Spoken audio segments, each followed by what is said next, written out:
Pause for a moment. Allow these words to resonate in the silence of your mind. What do you feel? Cold, anxiety, or perhaps a strange, unfamiliar anticipation of freedom, fear of the abyss that has suddenly opened beneath your feet, or, on the contrary, euphoria from the breaking of ancient chains? These three words, uttered by Friedrich Nietzsche, became one of the most shocking, most explosive statements in the history of thought.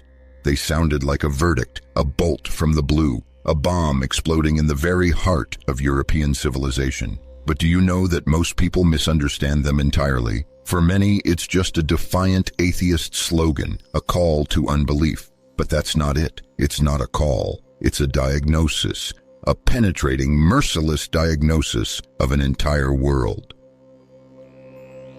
Imagine you are sailing on a ship across a boundless ocean, navigating by ancient, immutable stars, and suddenly in an instant, they all go out.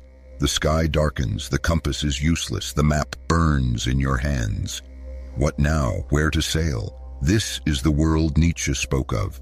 A world where old values, moral guideposts, the very foundation upon which human life had been built for millennia, have collapsed. Not because someone actively overthrew them, but because they ran out. They lost their vital force, their power over minds and hearts. God is dead is not a statement about the absence of divinity per se. It is a recognition that the faith which once provided meaning, purpose, and a moral code no longer functions. It is unable to address the challenges of a new era, unable to fill the void in the soul of modern man. It's like a ruined temple where there are no longer any sacred objects, only rubble, dust, and the echoes of forgotten prayers. And now you stand amidst these ruins. What next? Emptiness? Nothingness? Or is it an invitation? An invitation to the most grandiose and dangerous adventure in human history, to create your own values, to find your own meaning in a world without guideposts. This is not merely an end, it is a beginning. But what kind of beginning? The beginning of a new freedom or a new, unprecedented chasm. This is precisely what we will discuss. But before we delve into this abyss, or perhaps ascend to a new peak, let's clarify one fundamental misconception associated with the phrase God is dead. Many see Nietzsche as a malicious destroyer, an atheist who gleefully announced the demise of the Almighty, as if he personally killed him and now dances on his grave. This is profoundly, catastrophically wrong. It's like blaming a doctor who delivers a fatal diagnosis for having killed the patient himself. For Friedrich Nietzsche, it was not a victory, not a triumph of atheism, but a profound, piercing tragedy. He did not kill God. He merely stated with horror and piercing clarity the fact God, more precisely, faith in absolute, immutable, divinely given values that for centuries served as the foundation of the European world, died in the hearts and minds of people. Not in the heavens, not on a transcendent level, but here on earth, in our everyday consciousness, in our culture. Imagine again our ruined temple we spoke of. We stand amidst its majestic yet now lifeless rubble, and many of us don't even realize what exactly we've lost. We grew accustomed to its walls, its vaults, its rituals, the habit of praying, but they became empty, ceased to fill us with vital force. We continue to walk out of habit, speak habitual words, but inside this temple, there is no longer any sacred fire, no faith that once provided answers to all questions. Nietzsche did not set fire to the temple, nor did he collapse its walls. He merely pointed to the smoking ruins, to the fact that the fire had long gone out, and the ancient walls were about to collapse under their own weight, burying everything that had been built on that foundation. This was not an act of violent overthrow or revolution. It was a slow, almost imperceptible process of erosion, where age-old foundations step by step lost their persuasiveness, their power over minds and hearts. Science, rationalism, critical thinking, secularization, All these, like invisible termites, undermined the foundation of faith. People continued to speak of God, of morality, of good and evil, but these words gradually became empty shells, devoid of inner, living force. They could no longer inspire, comfort, or serve as a reliable guide. Recall, we said that old values ran out. They became irrelevant, unable to answer the challenges of a new era. They could no longer answer questions about the meaning of suffering, about justice in the world, about the purpose of human existence in an age of limitless knowledge and infinite possibilities. And so, when this vital force finally depleted, when the temple emptied, when the stars in the sky went out, Nietzsche pronounced his diagnosis, not a verdict, but precisely a diagnosis. God is dead. This is not a liberation with fanfare, not a joyful cry. It is more like the shock of realizing the ground has given way beneath your feet. What now? If there is no absolute good and evil, if there is no higher purpose given from outside, if there is no divine judge and divine comforter, then what prevents us from plunging into chaos, into nihilism? What will keep us from self-destruction? This is the very question that tormented Nietzsche and which should now torment you, standing amidst these ruins. So, God is dead is not a defiance of God, not a malicious atheistic statement.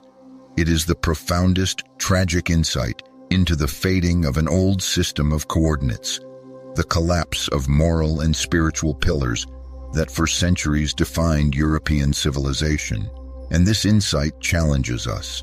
If the old stars have gone out, if the old temple is ruined, then who will light new stars? Who will build new meaning? And what will these new guideposts be? This is not a question about God, but about ourselves. For when Nietzsche uttered his piercing "God is dead," he didn't just mean the Old or New Testament creator sitting in the heavens, whose death could merely be a metaphor for the disappearance of faith in a specific religious doctrine. No, his God was far broader, deeper, more encompassing. It was a symbol of the entire grandiose system of absolute, unchanging, externally given values that for centuries served as the unshakable foundation of European civilization. It was that very comprehensive set of rules, moral laws, conceptions of good and evil, of the meaning and purpose of human existence, which required no proof because it was sanctified by heaven itself. Imagine God was the cornerstone upon which the entire edifice of your life rested. He gave you answers to the question, why? Why suffering? Why is the world structured this way and not another? What's the meaning? He provided a universal moral compass. This is good because it's God's will. This is bad because it contradicts His will. He was not just faith. He was a guarantee that somewhere beyond our understanding, there existed a higher order, higher justice, higher meaning that would ultimately set everything right. He was the one who defined your place in the cosmos, your destiny. And now this God, this all-encompassing source of truth, morality, and meaning, is dead. He breathed his last not on a cross, but in the minds and hearts of people, and this means that with him died the very idea of universal good and bad. There is no longer an absolute objective morality given to us from above. There is no longer a divinely ordained meaning of life. We are left alone with a world where there are no ready answers, no higher arbiter to judge us or show the way. Recall our ship drifting in the boundless ocean. You used to navigate by bright, unchanging stars, charting a course with an ancient, meticulously drawn map that promised to lead you to a specific destination. You had a compass whose needle always pointed true north, because that's how it was designed. But now the stars have extinguished, the map has burned, the compass is broken. Moreover, you suddenly realize that there was never any predetermined destination, and even if you had a map, it would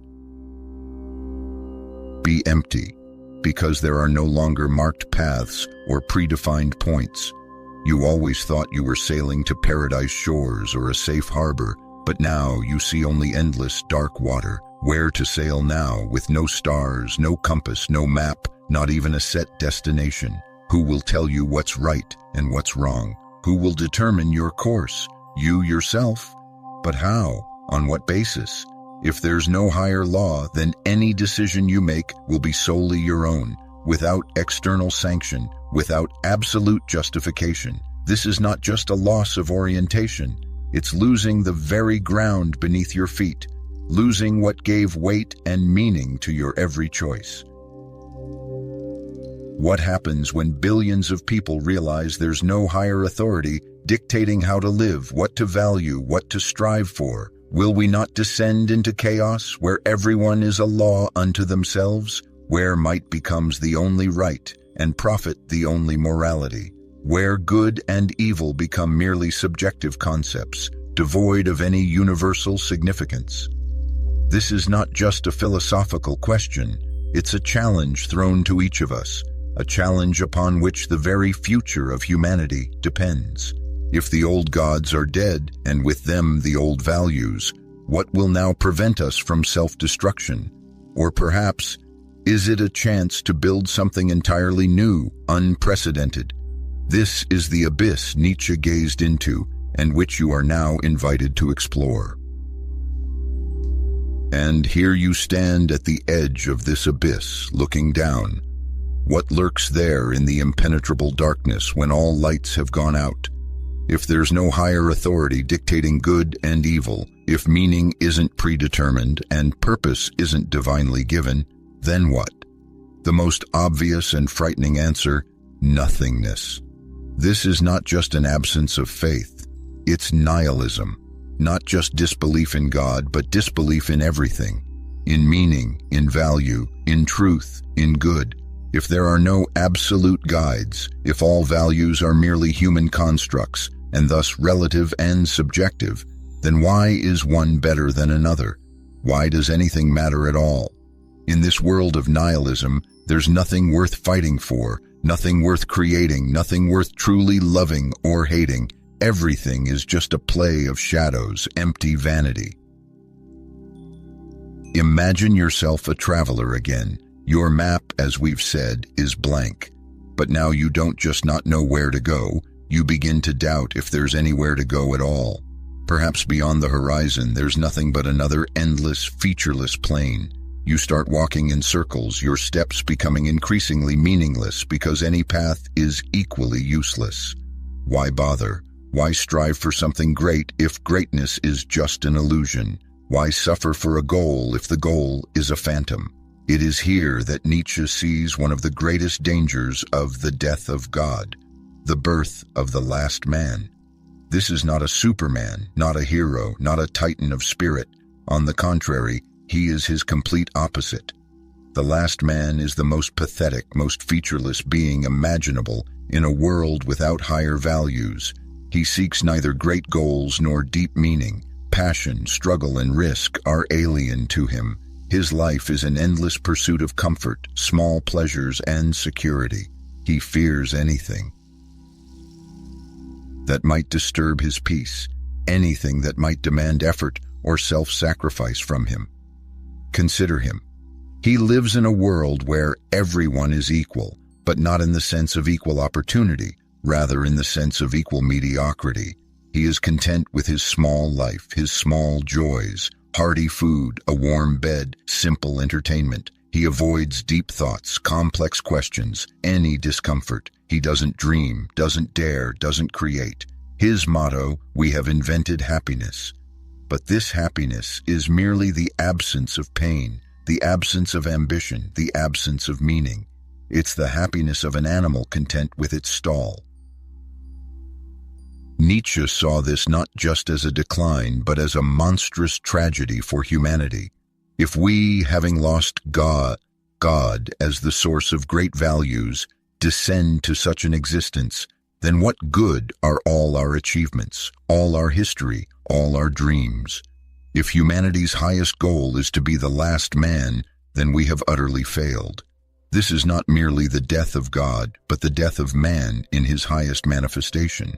It is the transformation of humanity into a herd peacefully grazing in a meadow, oblivious to stars, abysses, or its own potential. This prospect should send a chill down your spine, because it's real. Without a lighthouse, a compass, a map, a grand purpose, we risk not just getting lost, but completely losing the very desire to seek a path. We could become those last men who, content with their meager existence, merely blink and sneer at anyone who dares to dream of something greater. And this is not just a threat to the future. It is an alarming diagnosis Nietzsche applied to his own time and ours. The challenge he posed to humanity was precisely this. Can we avoid falling into this abyss of nihilism and mediocrity when old guideposts have crumbled? Or are we doomed to this inglorious, meaningless existence? But if you think Nietzsche left us at the edge of this abyss, condemned to nihilism, you are mistaken. He was not a prophet of despair. On the contrary, at the very heart of this somber diagnosis, he saw not an end, but a grandiose, albeit frightening, beginning. The death of God for him was not a verdict, but a challenge. Not a dead end, but wide open doors. Imagine you stand not amidst smoking ruins, but on a cleared ground where an old temple once stood. Its walls collapsed, but stones remain from which something entirely new can be built. Or before you is not a blank map, but a clean, pristine white canvas. The canvas of your life, the canvas of a new world, which you must fill yourself. It is here, in this desolation, that the opportunity arises for humanity to become what it has never been, the creator of its own values, its own morality, its own meaning. This is not just freedom from chains, it's freedom for creation, freedom from others' rules, from imposed truths, from predetermined paths. From now on, there is no universal good and bad dictated from above. But this doesn't mean there is no good and bad at all. It means you must, with piercing clarity and courage, determine what is good and evil for you, for your life, for your future. This is the person Nietzsche called the Overman, the Übermensch. Forget heroic capes and superpowers. The Overman is not a comic book superhero or a member of some new race. It is one who dares to take on the colossal responsibility for creating oneself and one's values in a world without God. Not one who surpasses others physically, but one who surpasses their former self, overcoming the last man within. The Overman is the artist of their own life. If the world is chaos, empty matter without form, then the Overman is the sculptor who gives it form, breathes meaning into it. They don't just follow ready-made recipes for happiness or morality. They compose their own symphony, paint their own picture, create their own philosophy. They don't seek truth, they create it. They don't find meaning, they give it. This is an act not of discovery, but of creation, genuine, agonizing, yet infinitely inspiring. Imagine you stand before this vast, empty canvas. No one will tell you what to paint, with what colors, in what style. You can paint something banal, gray, featureless, and then you will become that last man, content with your meager stroke.